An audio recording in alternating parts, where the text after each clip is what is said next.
KBC welcomes you all. आप सभी का किंगडम बायोलॉजी क्लासेस में स्वागत है। मैं विवेकानंद और आप सभी मेरे साथ पढ़ रहे हैं biology for class 12th and NEET preparation. हम लोग अभी फिलहाल पढ़ रहे हैं sexual reproduction in flowering plant. पिछले वीडियो में हम लोगों ने देखा था कुछ बेसिक पॉइंट्स को कि क्या क्या बेसिक पॉइंट्स इस चैप्टर से रिलेटेड, किस प्लांट में सेक्सुअल रिप्रोडक्शन के बारे में स्टडी किया गया था, उस प्लांट का क्लासिफिकेशन और प्लांट के रिप्रोडक्टिव पार्ट फ्लावर्स के बारे में कुछ बेसिक इंफॉर्मेशन हम लोगों ने गैदर किया था। आज हम लोग इस टॉपिक को आगे बढ़ाएंगे और आज हमें पढ़ना है मेल रिप्रोडक्टिव ऑर्गन के बारे में। क्या पढ़ना है भाई? Male reproductive organ. तो चलिए आज का हम लोग टॉपिक लिख लेते हैं पहले, मेल रिप्रोडक्टिव सिस्टम। अब ये मेल रिप्रोडक्टिव सिस्टम कहां का पढ़ रहे हैं भाई हम लोग? प्लांट का। कहां का पढ़ रहे हैं भाई? प्लांट का। अगर पूछा जाए कि मेल रिप्रोडक्टिव ऑर्गन कौन सा है तो हम लोग क्या बोलेंगे भाई? स्टामेन। क्या बोलेंगे? स्टामेन। ये मैंने पिछले वीडियो में बताया था। जिन्होंने भी अभी तक पिछले वीडियो को नहीं देखा है आप लोग डिस्क्रिप्शन बॉक्स में जाइए, वहां मैं लिंक दे दे रहा हूं और उसे आप लोग देखिए ताकि ये लेक्चर, ये वीडियो ज्यादा अच्छे से समझ में आए। तो चलिए भाई, स्टामेन। अब स्टामेन के कलेक्शन को क्या कहा जाता है ये भी मैंने कल बताया था कि कलेक्शन ऑफ स्टामेन क्या होता है भाई? कलेक्शन ऑफ स्टामेन होता है एंड्रोशियम। क्या होता है भाई? एंड्रोइशियम। ठीक है। अब हम लोग आज थोड़ा डिटेल में देखेंगे स्टामेन के बारे में, स्टामेन के पार्ट्स के बारे में आज थोड़ा हम लोग डिटेल में देखेंगे। तो चलिए हम लोग आगे बढ़ाते हैं। अब यहां पर हम लोग फिगर से पहले समझते हैं। ये देखिए, इस फिगर को मैंने कल भी बताया था कि ये हम लोगों ने बनाया फिलामेंट और ये हो गया एंथर या फिर पोलन सेक्स। ध्यान से देखिएगा, ये क्या बनाया भाई मैंने? फिलामेंट। और यहां पर मैंने कल बताया था कनेक्टिव के बारे में। किसके बारे में? कनेक्टिव। अब सिंपली अगर कोई पूछ दे कि भाई ये बताओ कि कनेक्टिव क्या होता है तो आंसर दीजिएगा, कनेक्टिव वो पोर्शन है जो फिलामेंट और एंथर को, जो फिलामेंट और एंथर लोब को कनेक्ट करता है उसे क्या कहा जाता है भाई? कनेक्टिव। अब कहते हैं इस कनेक्टिव में क्या होगा? Vascular bundle. इस कनेक्टिव में क्या होगा भाई? वेस्कुलर बंडल, जो कि उसको न्यूट्रिशन वगैरह प्रोवाइड करेगा। अब ये जो हमने ये एंथर बनाया हुआ है, ये जो हम लोगों ने पोलन बैग बनाया हुआ है, इस पोलन बैग को थोड़ा काट कर देखते हैं। कैसे देखेंगे भाई? काट कर, ताकि हम लोगों को एनाटॉमी के बारे में पता चले, इंटरनल स्ट्रक्चर के बारे में पता चले कि अंदर से ये जो एंथर है वो कैसा दिखता है। तो भाई हम लोग कैसे काटेंगे? तो कहते हैं ध्यान से देखिएगा, इधर ये हमारे पास क्या है भाई? एंथर। ये क्या है? एंथर। ध्यान से देखिए तो बाहर से ही हम लोगों को साफ साफ दिख रहा है कि ये जो एंथर है इसमें दो पाली है। कितना पाली है भाई? दो पाली, मतलब दो लोब है। कितना लोब है? दो लोब। तो इसको हम लोग बाइलोब्ड स्ट्रक्चर कहेंगे। क्या कहेंगे भाई? Bilobed structure. अगर कोई आपसे पूछे कि एंथर कितने लोब का बना स्ट्रक्चर होता है, जो कि पूछा भी जाता है, तो आप लोग आंसर दीजिएगा बाइलोब्ड स्ट्रक्चर होता है। अब इस एंथर को हम लोग काट देते हैं। ऐसे काट रहे भाई। ये जो कटिंग है ये है ट्रांसवर्स सेक्शन। क्या भाई? ट्रांसवर्स सेक्शन, जिसको हम लोग टीएस भी कहते हैं। क्या कहते हैं? टीएस। जब इसको ट्रांसवर्सली काटा गया तो ये एंथर कैसा दिखेगा? ध्यान से देखिएगा, मैं इसको डायग्रामेटिकली रिप्रेजेंट कर रहा हूं, ये ऐसा ही दिखेगा।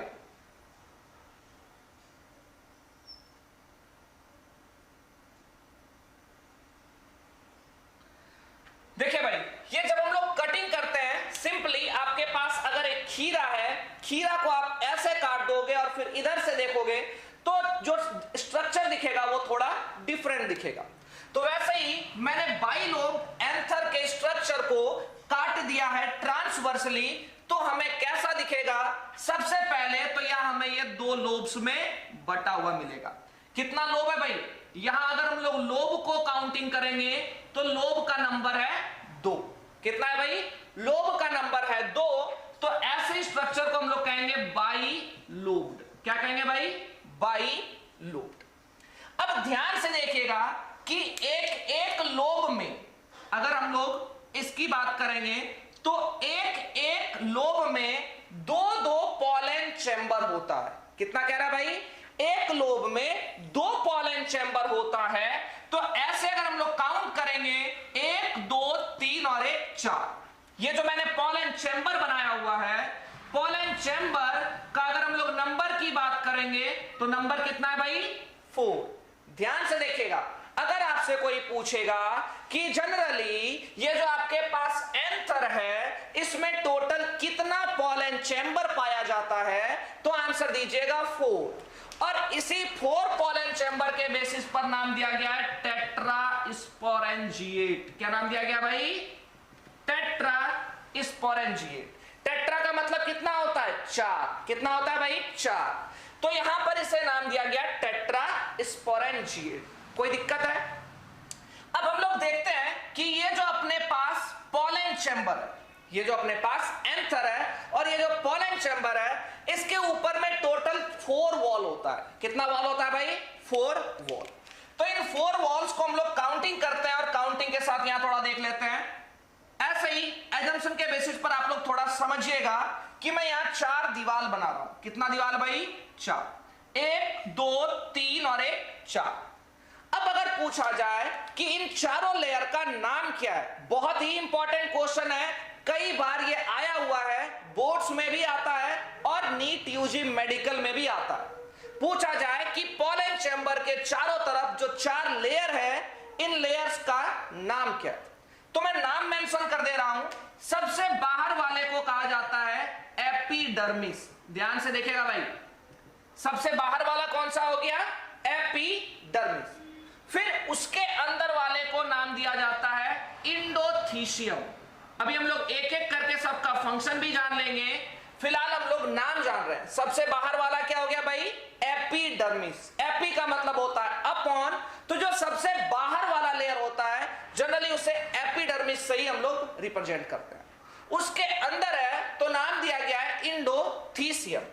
फिर उसके भी अंदर वाले लेयर को कहा जाता है मिडिल लेयर। क्या कहा जाता है भाई? Middle layer.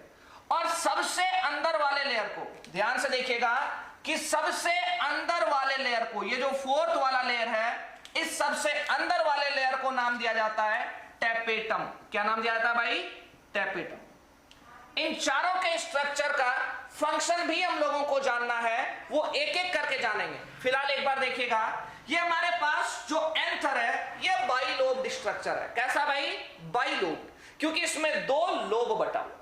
अब कहते हैं कि एक एक लोब में 2 2 पॉलन चैम्बर है, तो बाइलोब्ड होने के कारण से इसमें टोटल 4 पॉलन चैम्बर है, तो इसलिए नाम दिया गया इसको टेट्रास्पोरेंजिएट। टेट्रा का मतलब क्या भाई? 4। अब कहते हैं कि यहां पॉलन चैम्बर के चारों तरफ 4 लेयर्स होता है। कितना लेयर भाई? 4। अब इन चारों लेयर्स का नाम भी एग्जाम में पूछा जाता है। सबसे बाहर वाले को कहते हैं एपिडर्मिस, उसके अंदर इंडोथीशियम, उसके भी अंदर जाइएगा तो मिडिल लेयर, और सबसे अंदर टेपेटम। इनमें से सबसे ज्यादा और इंपॉर्टेंट क्वेश्चन बनता है टेपेटम से, जो भी मैं थोड़ी देर के बाद डिस्कस करूंगा। फिलहाल तो ये था भाई जनरल, हमारा जो जनरल व्यू है किसके लेकर? एंथर के लेकर। ठीक है, अब मैं कुछ पॉइंट्स बताने जा रहा हूं, इस पॉइंट को आप लोग ध्यान से याद रखिएगा। सबसे पहला तो पूछा जाए कि एंथर कैसा स्ट्रक्चर होता है, तो एंथर के लिए जनरल आंसर देंगे हम लोग बाइलोब्ड एंड टेट्रास्पोरेंजिएट। क्या नाम देंगे भाई? Bilobed and tetrasporangiate. अगर पूछ दे क्यों तो बताइएगा, 2 लोब है इसलिए बाइलोब्ड, 4 चैम्बर है पॉलन का इसलिए टेट्रास्पोरेंजिएट। फिर नेक्स्ट कहते हैं कुछ में ये जो आपका एंथर होता है ये बाइलोब्ड नहीं होता है भाई, ये मोनोथीकस होता है, एक ही लोब का बना होता है, तो कहता है मोनोथीकस। क्या कहता है भाई? मोनोथीकस। अब देखिएगा, अब ये मोनोथीकस एंथर की बात कर रहे हैं, ये मोनोथीकस एंथर किस में मिलता है? अगर एंथर की बात कर रहे हैं हम लोग मालवेसी की, किसके एंथर की बात भाई? Malvaceae, MALVACEA। ये फैमिली है भाई। कहते हैं कि जिस भी नाम के आखिरी में एसी लगा हो वो सारा का सारा फैमिली होता है। जैसे सोलेनेसी, लास्ट में क्या लगा हुआ भाई? एसी, तो एसी सफिक्स क्या बताता है कि वो फैमिली है। जैसे लिलिएसी, वो क्या बता रहा है? फैमिली है। क्रूसीफेरेसी क्या बता रहा है? फैमिली है। लेग्यूमिनोसी ये क्या बता रहा है भाई? फैमिली है। फेबेसी ये भी क्या बता रहा है? फैमिली। तो जिस भी नाम के आखिरी में एसी लगा हो वो बताता है कि फैमिली है। तो कहते हैं कि मालवेसी कुल के, मालवेसी फैमिली में आने वाले प्लांट्स का जो थीका होता है या जो लोब होता है उसका नंबर होता है 1। तो यहां पर भाई आंसर कैसा होगा? मोनोथीकस। कैसा होगा भाई? मोनोथीकस। अब थीका या लोब एक हो गया, एक लोब में कितना पोलन चैम्बर होता है? 2। कितना होता है भाई? 2। तो उस हिसाब से इसे क्या नाम देंगे हम लोग? बाइस्पोरेंजिएट। क्या बोलेंगे भाई? बाइस्पोरेंजिएट।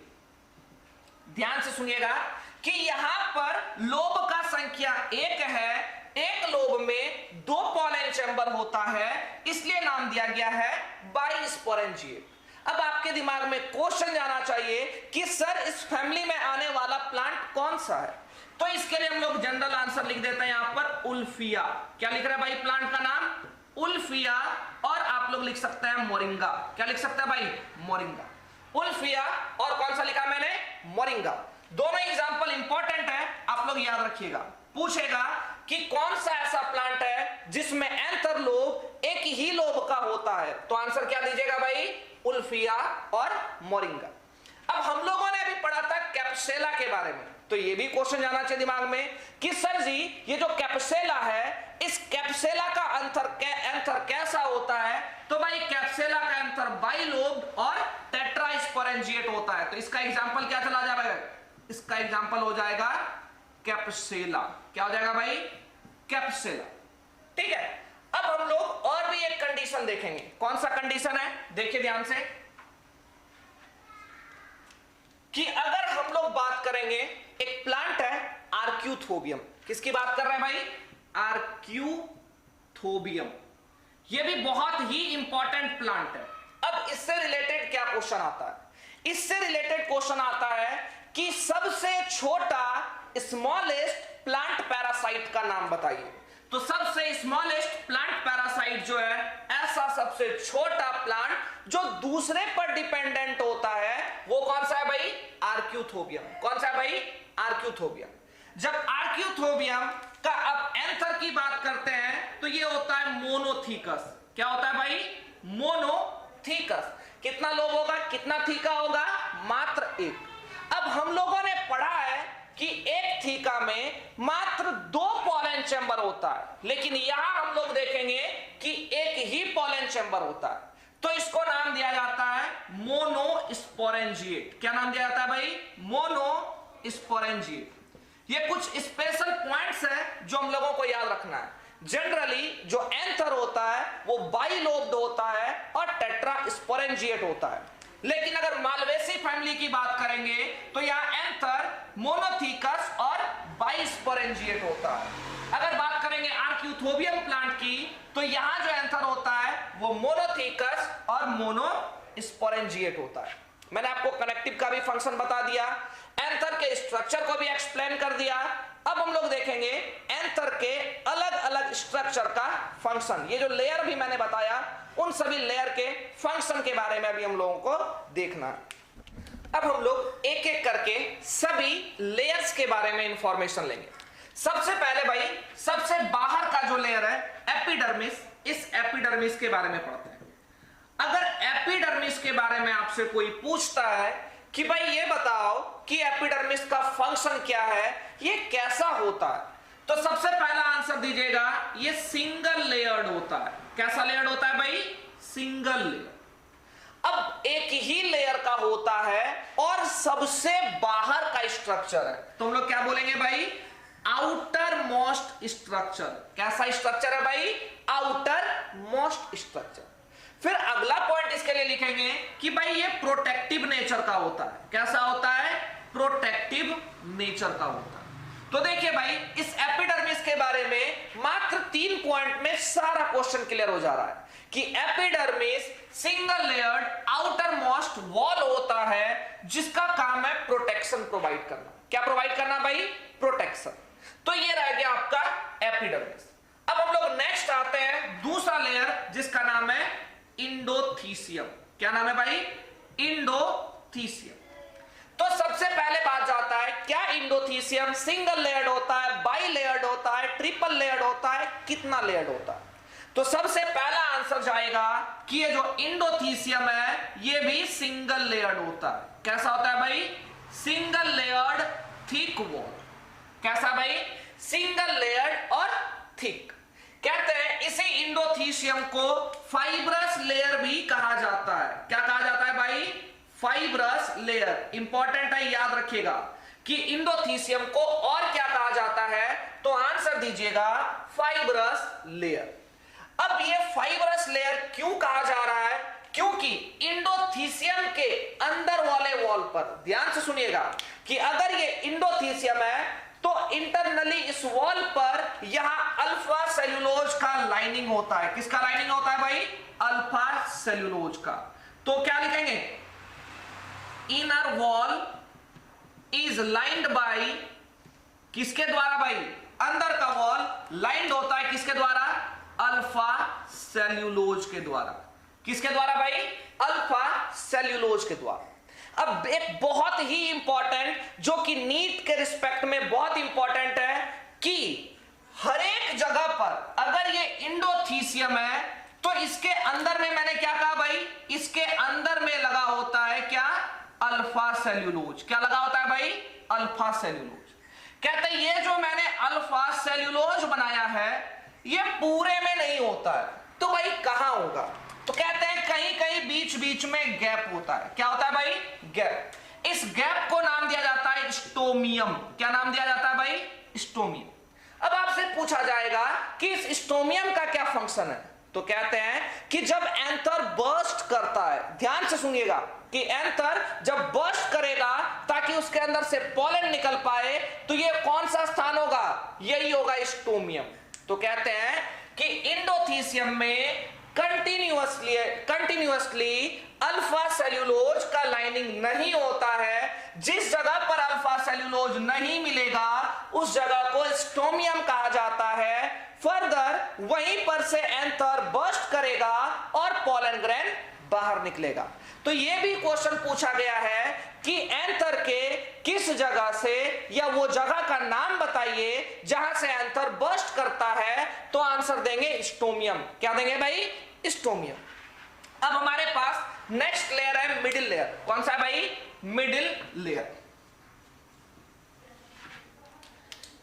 तो चलिए नेक्स्ट तीसरा लेयर लिख रहे हैं हम लोग, मिडिल लेयर। अब मिडिल लेयर के खासियत की अगर बात करेंगे तो ये थिक होता है, मोटा होता है। क्या होता है भाई? मोटा। और ये 1 से 3 लेयर का बना होता है। कितने लेयर का बना होता है? 1 से 3 लेयर का। तो क्या लिखेंगे? Formed of 1 to 3 layer. तो भाई जब इतना लेयर का बना हुआ है तो जाहिर सी बात है ये क्या होगा? थिक होगा। क्या होगा भाई? थिक। अब कहते हैं ये जो मिडिल लेयर है ये पैरेन्काइमा का बना होता है। किसका बना होता है भाई? पैरेन्काइमा का। ध्यान से सुनिएगा कि ये जो मिडिल लेयर है ये किसका बना हुआ है? Made up of parenchyma. एक रहस्य की बात बताता हूं मैं, कि जिस भी जगह पर आप लोगों को पैरेन्काइमा लिखा हुआ मिल जाए एकदम से समझिएगा कि वहां लिविंग सेल है। क्या भाई? Living cell. अगर लिविंग सेल है और वो पैरेन्काइमा है तो पक्का फूड का स्टोरेज करेगा। क्या करेगा भाई? Storage of food. एकदम से याद रखिएगा कि ये जो मिडिल लेयर है ये 1 से 3 लेयर का मोटा सा लेयर होता है। ये बना किसका होता है भाई? पैरेन्काइमा का। किसका बना होता है भाई? पैरेन्काइमा का। और जब भी पैरेन्काइमा वर्ड आप लोगों को मिल जाए तो इतना सा दिमाग में तो जाना ही चाहिए कि वहां फूड का स्टोरेज हो रहा होगा। क्या हो रहा होगा भाई? फूड का स्टोरेज। तो फंक्शन में क्या लिखेंगे? Stores food. क्या लिखेंगे भाई? Stores food. तो देखिए भाई यहां तक किसी को कोई दिक्कत है? एक बात और मेंशन कर सकते हैं कि ये शॉर्ट लिव्ड होता है। क्या होता है भाई? Short lived. तो ज्यादा समय तक इसका कोई जीवन काल नहीं है। तो इन पॉइंट्स, ये पॉइंट्स था आपका मिडिल लेयर के बारे में। किसके बारे में? Middle layer. अब हम लोगों को मोस्ट इंपॉर्टेंट टेपेटम के बारे में पढ़ना है। किसके बारे में भाई? टेपेटम के बारे में। अब टेपेटम अभी तक जो हम लोगों ने पढ़ा शायद उसमें से क्वेश्चन ना आए, शायद वो उतना ज्यादा इंपॉर्टेंट ना हो, लेकिन ये जो टेपेटम है भाई ये गजब का इंपॉर्टेंट पॉइंट है। कहां नहीं इससे क्वेश्चन आया, हर एक जगह पर क्वेश्चन आता है। तो इसका इंपॉर्टेंस इतना अच्छा है तो हम लोग पढ़ेंगे भी बहुत अच्छे तरीके से। तो आप लोग अच्छे से टॉपिक डाल लीजिए कॉपी में, टेपेटम। क्या डालना है भाई? टेपेटम। चलिए हम लोग टॉपिक डाल लेते हैं tapetum. The inner most layer of the pollen chamber is known as tapetum. अगर टेपेटम की बात करी जाए तो सबसे पहला पॉइंट लिखेंगे, it is single layered and thick. क्या बोल रहा है भाई? कि ये सिंगल लेयर का ही होता है, लेकिन कैसा होता है भाई? मोटा होता है। कैसा होता है? मोटा। अब नेक्स्ट पॉइंट की बात करेंगे तो यहां डेंस साइटोप्लाज्म भी मिलेगा। क्या मिलेगा भाई? डेंस साइटोप्लाज्म, एकदम घना साइटोप्लाज्म। एंड प्रोमिनेंट न्यूक्लियस भी मिलेगा। कैसा मिलेगा भाई? Prominent nucleus. अब एक बहुत ही इंपॉर्टेंट पॉइंट कि यहां पर जो सेल्स होते हैं वो पॉलीप्लॉइडी होते हैं। पॉलीप्लॉइडी क्या है भाई? 2n से जब हम लोग आगे बढ़ते हैं 3n 4n 5n तो इसे कहते हैं हम लोग पॉलीप्लॉइडी। क्या बोलते हैं भाई? पॉलीप्लॉइडी। तो हम लोग क्या लिखेंगे? Cells are polyploidy. बहुत ही इंपॉर्टेंट है ये पॉइंट, याद रखिएगा। सेल्स कैसा होता है? पॉलीप्लॉइडी। अब पूछा जाएगा कि भाई ये पॉलीप्लॉइडी क्यों है, तो हम लोग बोलेंगे ड्यू टू इंडोमाइटोसिस। किसके कारण से भाई? इंडोमाइटोसिस। बार बार माइटोसिस होने के कारण से हम लोग क्या कह रहे हैं भाई? यहां का सेल्स क्या होगा? पॉलीप्लॉइडी। तो ये तो भाई जनरल मैंने स्ट्रक्चर के बारे में इंफॉर्मेशन दिया, सेल के बारे में इंफॉर्मेशन दिया।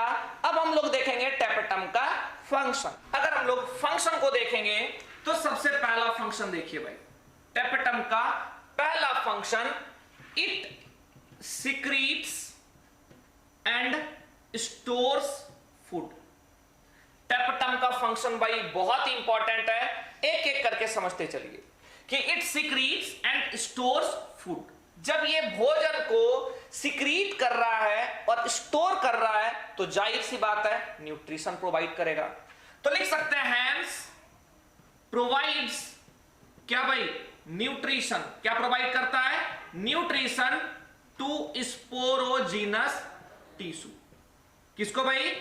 स्पोरोजिनस टिश्यू को न्यूट्रिशन प्रोवाइड करता है। जो स्पोर को बनाने वाला टिश्यू है, जैसे कि माइक्रोस्पोर मदर सेल, जो माइक्रोस्पोर मदर सेल है, इस वर्ड को हम आगे और भी अच्छे से एक्सप्लेन करेंगे। फिलहाल तो जो स्पोर बनाने वाला टिश्यू है उसको क्या प्रोवाइड करता है भाई? न्यूट्रिशन प्रोवाइड करता है। क्या प्रोवाइड करता है?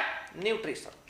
अगर सेकंड फंक्शन की बात करेंगे तो ये जो टेपेटम है इट सिक्रीट्स एंजाइम। क्या सिक्रीट करता है भाई? Enzyme and hormones.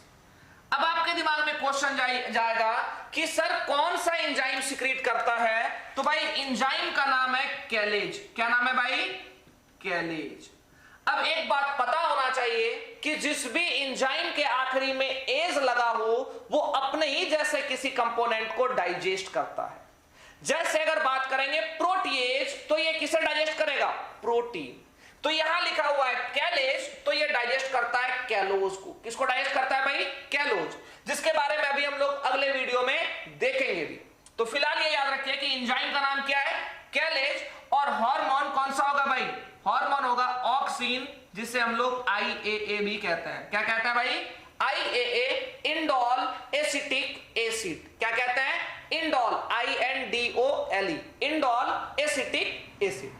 क्लियर है? अब नेक्स्ट फंक्शन पर हम लोग जाते हैं, फंक्शन नंबर 3 कि भाई तीसरा फंक्शन क्या है।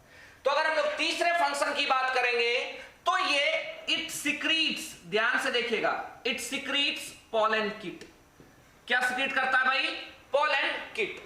अब क्वेश्चन आता है कि ये पोलन किट क्या है? तो पोलन किट के बारे में समझते हैं। ऑयली और स्टिकी सा लेयर, ऑयली मतलब तेलीय और चिपचिपा सा लेयर।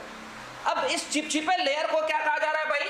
Pollen kit. इस पोलन किट की अगर बात करेंगे तो ये मदद करता है भाई पॉलिनेशन के दौरान। कैसे? मानिए कि कोई इंसेक्ट चलता हुआ आया फ्लावर के पास। अब ये फ्लावर का जो पोलन ग्रेन है ये थोड़ा स्टिकी होगा ड्यू टू पोलन किट, क्योंकि ये पोलन किट कैसा होता है भाई? Oily and sticky layer. अब पोलन ग्रेन हो गया चिपचिपा, तो ये इंसेक्ट के पैरों में चिपक जाएगा। अब ये इंसेक्ट चलता हुआ दूसरे फ्लावर पर गया तो ये पोलन ग्रेन कहां चला गया भाई? दूसरे फ्लावर पर। तो इस तरीके से ये मदद करता है पॉलिनेशन के दौरान। किसके दौरान मदद करता है भाई? पॉलिनेशन के दौरान मदद करता है। तो पोलन किट भी किसके द्वारा सिक्रीट किया जा रहा है भाई? टेपटम के द्वारा ही सिक्रीट किया जा रहा है। तो यहां भी हम लोगों ने देखा 3 फंक्शन, अभी और भी कई सारे फंक्शंस हैं जो मैं बताऊंगा, इसको मेंशन कर लीजिएगा, फिर मैं रब कर दे रहा हूं। इस पोलन किट का और एक फंक्शन है, ये जो पोलन किट है ये पोलन ग्रेन को अल्ट्रावायलेट रेज से बचाता है। फिर हम लोग नेक्स्ट फंक्शन की तरफ चलते हैं कि टेपटम का अगला फंक्शन क्या है। ये स्पोरोपोलिनिन सिक्रीट करता है, तो क्या लिखेंगे? It secretes sporopollenin. ध्यान से देखिएगा भाई, स्पोरोपोलिनिन बहुत ही इंपॉर्टेंट है कि ये जो टेपटम है वो सिक्रीट क्या कर रहा है भाई? स्पोरोपोलिनिन। जितना बड़ा सा ये नाम दिख रहा है, काम में ये उससे भी ज्यादा इंपॉर्टेंट। कैसे? सबसे पहले तो ये समझ लेते हैं कि ये स्पोरोपोलिनिन बना किसका होता है। ये जो स्पोरोपोलिनिन होता है ये पॉलीमर होता है। क्या होता है भाई? पॉलीमर। तो ये किसका पॉलीमर होता है? ये जो पॉलीमर होता है ये होता है कैरोटेनॉइड का। किसका पॉलीमर होता है भाई? Polymer of carotenoid. किसका पॉलीमर होगा? कैरोटेनॉइड का पॉलीमर होगा। अब समझिएगा कि ये जो स्पोरोपोलिनिन है इसका काम क्या है। तो कहते हैं भाई ये तो आत्मा है। क्या है भाई? आत्मा। जैसे आत्मा के लिए कहा जाता है कि ना इसे जलाया जा सकता है, ना इसे पानी में बहाया जा सकता है, ना इसे मारा जा सकता है किसी अस्त्र के द्वारा, ना ही किसी शस्त्र के द्वारा, वैसा ही कुछ काम है स्पोरोपोलिनिन का। ये स्पोरोपोलिनिन पोलन ग्रेन के चारों तरफ होता है और ये स्पोरोपोलिनिन ना ही पोलन को केमिकल से कोई नुकसान होने देता है, ना ही ज्यादा टेम्परेचर का इस पर कोई फर्क पड़ता है, ना ही बहुत ठंडा होने का कोई फर्क पड़ता है। तो सिंपली कह सकते हैं कि ये स्पोरोपोलिनिन पोलन ग्रेन को हर एक कंडीशन से बचाता है। इसलिए तो कई बार हम लोग को as fossil fuel pollen grain मिल जाता है। क्यों?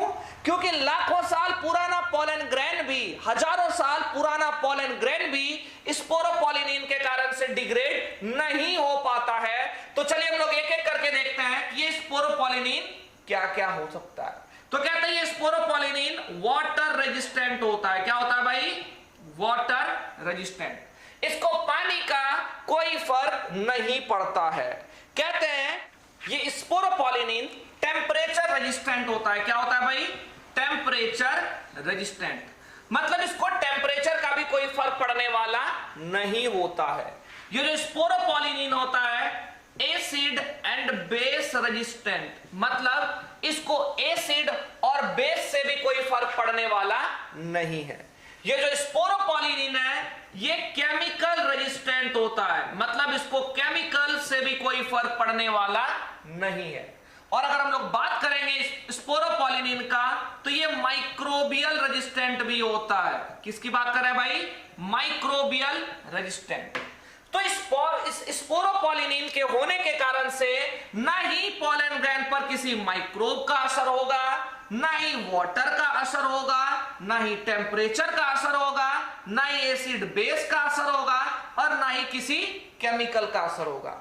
मतलब ये जो पोलन ग्रेन है ये कई सालों तक ऐसा रखा रह जा सकता है, इसलिए ये एज फॉसिल फ्यूल भी हम लोगों को हेल्प करता है। तो भाई ये स्पोरोपोलिनिन पाया कहां जाता है? पोलन ग्रेन के। तो अभी हम लोग पोलन ग्रेन का जब स्ट्रक्चर पढ़ेंगे तो पता चलेगा कि पोलन ग्रेन के ऊपर में 2 लेयर होता है। सबसे ऊपर वाले को, बाहर वाले को एक्साइन कहते हैं और अंदर वाले को इंटाइन कहते हैं। तो इसी एक्साइन के ऊपर, या ये जो एक्साइन है, ये एक्साइन बना होता है स्पोरोपोलिनिन का। किसका बना होता है भाई? स्पोरोपोलिनिन। तो मैं यहां मेंशन कर दे रहा हूं, स्पोरोपोलिनिन इज प्रेजेंट इन किसमें भाई? एक्साइन। ये एक्साइन क्या है? आउटर लेयर ऑफ क्या? पोलन। पोलन के आउटर लेयर को हम लोग क्या बोल रहे हैं भाई? एक्साइन। और उसी पर क्या पाया जाएगा? स्पोरोपोलिनिन पाया जाएगा। तो ये मदद करेगा पोलन ग्रेन को यथावत रहने में, मतलब उसको कोई नुकसान पहुंचने नहीं देगा। यहां तक क्लियर है भाई? चलिए भाई अब देखते हैं आज का सबसे इंपॉर्टेंट टॉपिक, माइक्रोस्पोरोजेनेसिस। ये माइक्रोस्पोरोजेनेसिस बहुत इंपॉर्टेंट टर्म है और इससे बोर्ड्स के एग्जाम में 5 नंबर का भी क्वेश्चन आता है। जैसे कि आप लोगों ने सुना होगा कि explain the process of spermatogenesis, sperm बनने के प्रोसेस को एक्सप्लेन कीजिए। वैसे ही पोलन ग्रेन के बनने के प्रोसेस को कहा जाता है माइक्रोस्पोरोजेनेसिस। इस पूरे प्रोसेस को एक्सप्लेन करने के लिए पूछा जा सकता है और ये आपका 5 मार्क्स का क्वेश्चन होता है। तो हम लोग क्या बोल रहे हैं भाई कि आज क्या पढ़ने वाले हैं अभी हम लोग? माइक्रोस्पोरोजेनेसिस। एकदम ध्यान से देखेगा भाई, पूरा कंसंट्रेशन के साथ, तभी जाके ये समझ में आएगा। वैसे है बहुत ही आसान। माइक्रोस्पोरोजेनेसिस, सबसे पहले एक एक स्टेप करके समझिएगा कि माइक्रोस्पोर का मतलब क्या होता है। तो यहां माइक्रोस्पोर का मतलब होता है पोलन। क्या होता है भाई? पोलन। और जेनेसिस का मतलब क्या होता है भाई? फॉर्मेशन। तो सिंपली अगर डिफाइन करना हो तो क्या लिखेंगे? The process of formation of pollen grains. क्या लिखेंगे भाई? The process of formation of क्या चीज? Pollen grains is known as क्या भाई? Is known as microsporogenesis. जो ठीक है, पोलन ग्रेन के बनने के प्रोसेस को क्या कहा जा रहा है? माइक्रोस्पोरोजेनेसिस। अब हम लोग स्टेप वाइज देखेंगे कि कैसे माइक्रोस्पोर का फॉर्मेशन होता है। बहुत ही आसान है, आप लोग मेरे साथ अगर ध्यान से देखोगे तो अभी ही याद हो जाएगा। तो सबसे पहले देखिए भाई प्लांट में होता क्या। देखिए ये प्लांट के पास एक मेरिस्टेमेटिक टिश्यू है। ध्यान से देखिएगा एकदम फिगर के साथ, अभी तुरंत से समझ में आ जाएगा और याद भी हो जाएगा। और याद हो जाए तो आप लोग वीडियो को लाइक कीजिए, शेयर कीजिए और चैनल को सब्सक्राइब कर लीजिए भाई। थोड़ा सा एडवर्टाइजमेंट देखिएगा। कहते हैं सबसे पहले तो यहां मेरिस्टेमेटिक टिश्यू, देखिए ये मैंने बनाया हुआ है मेरिस्टेमेटिक टिश्यू। ये क्या बनाया हुआ भाई मैंने? Meristematic tissue.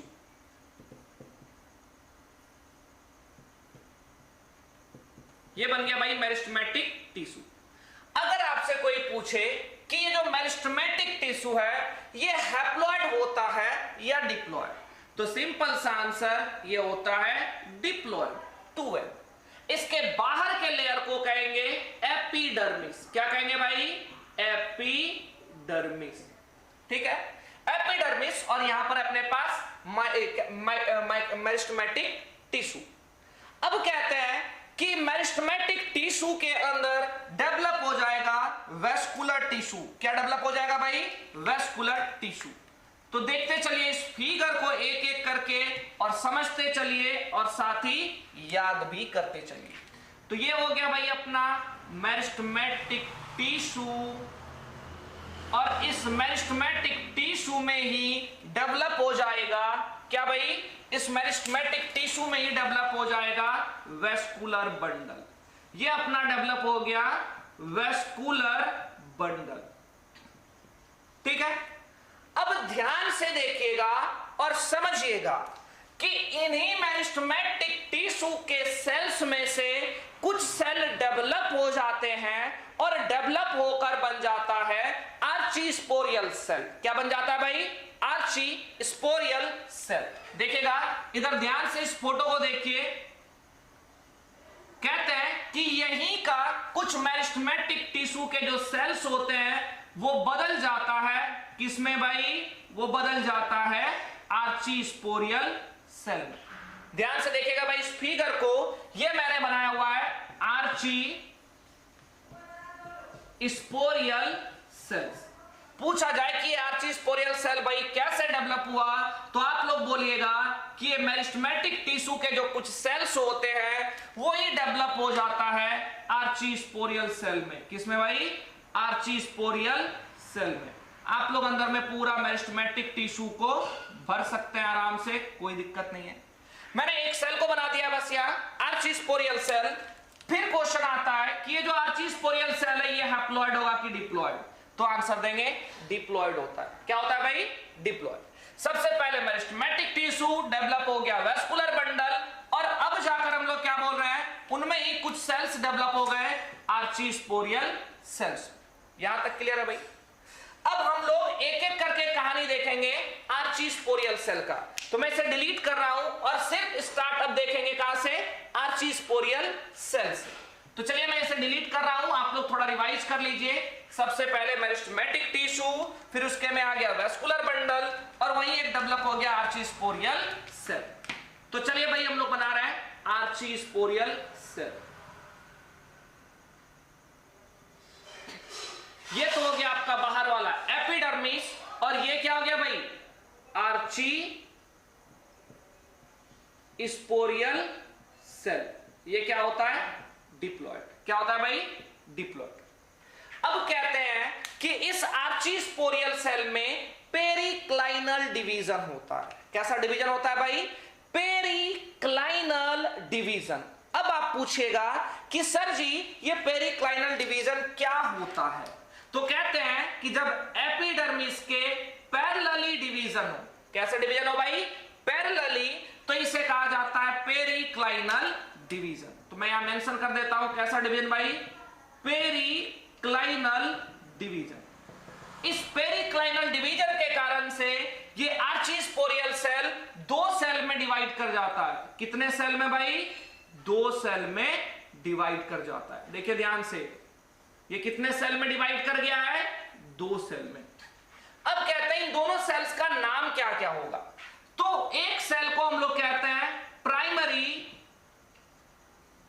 पेराइटल सेल, जो पेरिफेरी की ओर है उसको क्या कहा गया भाई? Primary parietal cell. और दूसरे वाले को नाम दिया गया है प्राइमरी स्पोरोजीनस सेल। क्या नाम दिया गया भाई? Primary sporogenous cell. जैसे कि ये अपना डिप्लॉइड है तो ये भी डिप्लॉइड होता है, और ये भी क्या होगा भाई? डिप्लॉइड। अब कहते हैं कि ये प्राइमरी पेराइटल सेल का क्या फंक्शन है भाई? कहते हैं ये जो प्राइमरी पेराइटल सेल है आगे चलकर 3 लेयर्स का फॉर्मेशन करेगा। कितने लेयर्स का भाई? 3। याद कीजिए कि पोलन चैम्बर पर 4 लेयर्स पाया जाता है, यहां मैं कह रहा हूं 3। क्यों? क्योंकि भाई एपिडर्मिस तो पहले से ही है, तो अब हमें कितना लेयर बनाना है? 3। कौन कौन सा बनेगा? इंडोथीसियम। क्या बनेगा भाई? इंडोथीसियम। फिर बनेगा मिडिल लेयर, और आखिरी बनेगा आपका टेपेटम। क्या बनेगा भाई? टेपेटम। अभी सभी लेयर्स के बारे में हम लोग पढ़ चुके हैं। यहां पर अगर पूछा जाए कि लेयर्स का फॉर्मेशन किसके द्वारा होता है, तो आंसर दीजिएगा प्राइमरी पेराइटल सेल। अब हमारे पास बचा रह गया भाई प्राइमरी स्पोरोजीनस सेल। कहते हैं इस प्राइमरी स्पोरोजीनस सेल पर कई बार माइटोसिस होता है, मैनी माइटोसिस। ध्यान से देखिएगा कि ये जो आपके पास प्राइमरी स्पोरोजीनस सेल है, नाम से ही पता चल रहा है कि ये स्पोर का जनरेशन करने वाला है, तो इसका नाम क्या दिया गया भाई? Sporogenous cell. इसमें कई बार माइटोसिस होता है, तो भाई कई सारे सेल्स का फॉर्मेशन हो जाएगा। इन सभी सेल्स का नाम देते हैं स्पोरोजीनस सेल। क्या नाम दिया जाता है भाई? Sporogenous cell. ये मैं मेंशन कर दे रहा हूं, स्पोरोजीनस सेल। अब ये बताइए कि माइटोसिस हुआ है, ये डिप्लॉइड है, तो ये भी क्या होना चाहिए? ये भी क्या होगा भाई? डिप्लॉइड ही होगा। एकदम ध्यान से याद रखिएगा कि प्राइमरी स्पोरोजीनस सेल पर जब बहुत बार माइटोसिस होता है तो ये बना देता है स्पोरोजीनस सेल। अब इस स्पोरोजीनस सेल पर एक लेयर आ जाता है। क्या चीज का लेयर आता है भाई? Callose layer. क्या चीज का लेयर आ जाता है भाई? कैलोज। देखिएगा ध्यान से कि इस स्पोरोजिनस सेल के ऊपर में एक लेयर का फॉर्मेशन होता है, इस लेयर को कहते हैं कैलोस। क्या कहते हैं भाई? कैलोस। तो चलिए मैं यहां पर इसके ऊपर में एक लेयर बना देता हूं। अब मैं सभी सेल्स को नहीं रिप्रेजेंट कर रहा हूं, किसी एक सेल पर ही रिप्रेजेंट कर रहा हूं।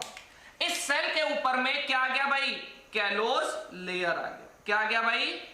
Callus layer. ये मैंने बना दिया कैलोस लेयर। जैसे ही स्पोरोजिनस सेल के ऊपर में कैलोस लेयर आ जाए, इसे नाम देते हैं एमएमसी। क्या नाम दिया जाएगा भाई? एमएमसी। अब ये एमएमसी क्या है? एमएमसी का पूरा नाम होता है माइक्रोस्पोर मदर सेल। क्या नाम होता है भाई? Microspore mother cell. अब इसी को और नाम दिया जाता है पीएमसी। तो इसका नाम क्या हो जाएगा? Pollen mother cell. अब देखिए भाई, समझिएगा कि ये जो माइक्रोस्पोर मदर सेल है या फिर पॉलन मदर सेल है, याद रखिएगा कि जिस भी जगह पर मदर लग जाए, क्या लग जाए भाई? मदर, वहां होता है मियोसिस। क्या होता है भाई? मियोसिस। तो यहां नाम में है मदर, तो अब होगी मियोसिस। क्या होगी भाई? मियोसिस। और जैसे कि हम लोगों ने 11th में पढ़ा है, जब भी किसी सेल में मियोसिस होती है तो एज अ रिजल्ट 4 सेल्स का फॉर्मेशन होता है। कितने सेल्स का भाई? 4। और ये चारों के चारों हैप्लॉइड होते हैं। क्या होते हैं? हैप्लॉइड। तो इस कारण से यहां पर 4 सेल का फॉर्मेशन होगा। कितने सेल का भाई? 4 सेल का। अब ड्यू टू कैलोस लेयर, किसके कारण से? कैलोस के लेयर होने के कारण से। देखिए भाई, ये कैलोस लेयर तो अभी तक है ही, ड्यू टू कैलोस लेयर। अब यहां डिवीजन तो हो गया है। क्या हो गया भाई? डिवीजन तो हो गया है। अब डिवीजन के बाद कितने सेल बने? 4। तो ऐसे को नाम दिया जाता है माइक्रोस्पोर टेट्राड। क्या नाम दिया जाएगा भाई? Microspore tetrad. क्योंकि 4 है तो क्या बोला गया? टेट्राड। अब यहां मियोसिस हुई है, तो ये बताइए भाई, ये एमएमसी,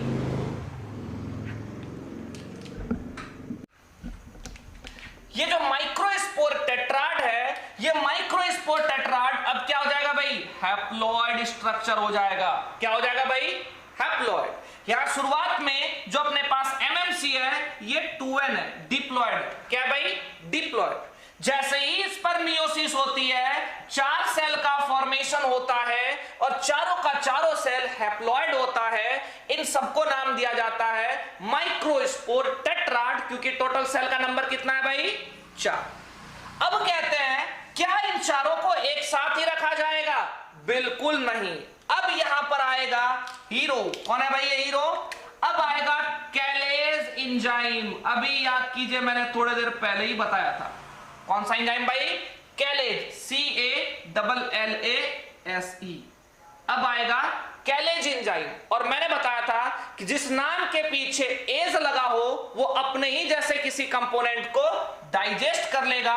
मतलब यहां से जो ये रेड वाला हम लोगों ने कैलोस लेयर बनाया हुआ है, वो खत्म हो जाएगा और सभी के सभी ये जो माइक्रोस्पोर टेट्राड में सेल्स थे, वो सेपरेट हो जाएंगे। क्या हो जाएंगे भाई? सेपरेट। और इसी को कहा जाएगा माइक्रोस्पोर। क्या कहा जाएगा भाई? माइक्रोस्पोर। ये क्या होगा भाई? हैप्लॉइड। क्या होगा? हैप्लॉइड। इसे ही हम लोग कह सकते हैं पोलन ग्रेन। क्या कहेंगे भाई? Pollen grain. ठीक है, एक बार फिर से देख लीजिए। सबसे पहले अपने पास था मेरिस्टेमेटिक टिश्यू, जिसके ऊपर में था एपिडर्मिस। यहां पर डेवलप हुआ वेस्कुलर बंडल, और इसी मेरिस्टेमेटिक टिश्यू के कुछ सेल्स बदल गए किसमें भाई? आर्चीस्पोरियल सेल्स में। ये आर्चीस्पोरियल सेल कैसा था? डिप्लॉइड। इस आर्चीस्पोरियल सेल में हुआ पेरिक्लाइनल डिवीजन, तो यहां पर बना 2 सेल, ऊपर वाला प्राइमरी पैराइटल सेल और अंदर की ओर वाला प्राइमरी स्पोरोजिनस सेल। जो प्राइमरी पैराइटल सेल है, वो 3 वॉल लेयर्स का फॉर्मेशन करता है, इंडोथीसियम, मिडिल लेयर और टेपेटम। और जो अपने पास बचा हुआ है प्राइमरी स्पोरोजिनस सेल, इस पर कई बार माइटोसिस होती है। जब बहुत बार माइटोसिस होता है तो ये बनाता है स्पोरोजिनस सेल। ये भी क्या है भाई? डिप्लॉइड। अब स्पोरोजिनस सेल पर लग जाता है कैलोस लेयर, तो इससे बन जाता है माइक्रोस्पोर मदर सेल या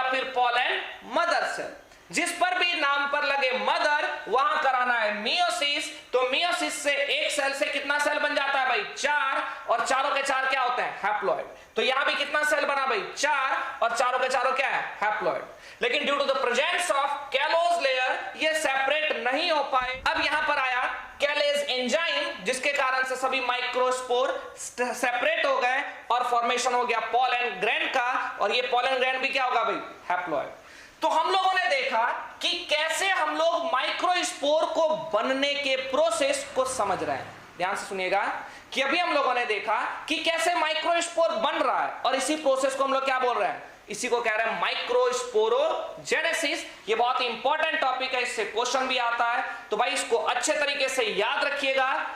और फिर हम लोग कल मिलेंगे और कल पढ़ेंगे कि इस पोलन ग्रेन का फेट क्या है, भाई इस पोलन ग्रेन के साथ क्या होगा। तब तक के लिए धन्यवाद। आप लोग वीडियो को लाइक कीजिए, शेयर कीजिए और चैनल को सब्सक्राइब कीजिए, और भाई बेल बटन दबाइए ताकि आपको नोटिफिकेशन मिलता रहे। Thank you.